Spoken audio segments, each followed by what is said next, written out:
தலைவர் திரு சந்திரன், அப்புறம் மணிமேகலை சகோதரி திரு ஹரிஹர சர்மா ஐயா அவர்களோட தலைமையில போன வாரம் செவ்வாய்க்கிழமை நாங்கள் இந்த பயணத்தை ஆரம்பிச்சோம்.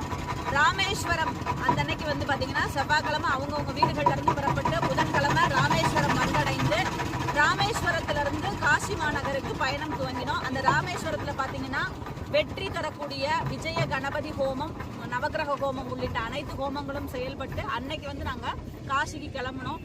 அப்புறம் அந்த முக்கிய நிகழ்வாக காசி மாநகருக்கு வந்ததுக்கு அப்புறம் திருப்பி எல்லாரும் அங்கிருந்து கிளம்பி அயோத்தியா நகருக்கு நேற்று சென்றோம். அயோத்தியா நகர்ல ராம்லல்லாவை தரிசிச்சு அங்க முக்கியமா வந்து பாத்தீங்கன்னா அயோத்தியா வந்த காரணம் திரிவேணி சங்கமத்துல எல்லாருமே காலையில நீராடி கங்கா யமுனா சரஸ்வதி மூணுமே சேரும் இல்லையா. நம்ம ஊர்ல வந்து பாத்தீங்கன்னா எப்படி கூடுதுறை விசேஷமோ அது மாதிரி இங்க திரிவேணி சங்கமம் ரொம்ப விசேஷம். அந்த திரிவேணி சங்கமத்துல நீராடி பிறகு ராம்லல்லாவை தரிசித்து விட்டு அங்கிருந்து நாங்க வந்து பாத்தீங்கன்னா ராம்லல்லாவை தரிசிச்ச பிறகு இரவு எங்களோட ரூமுக்கு வந்துட்டோம்.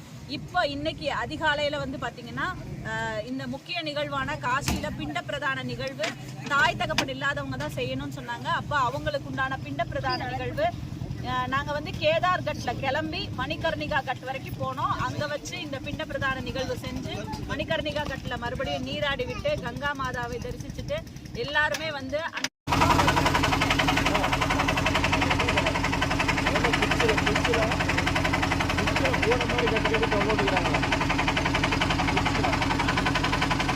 மூங்கில் கூட மாதிரி கட்டி தொங்க விட்டுக்கிறாங்களா.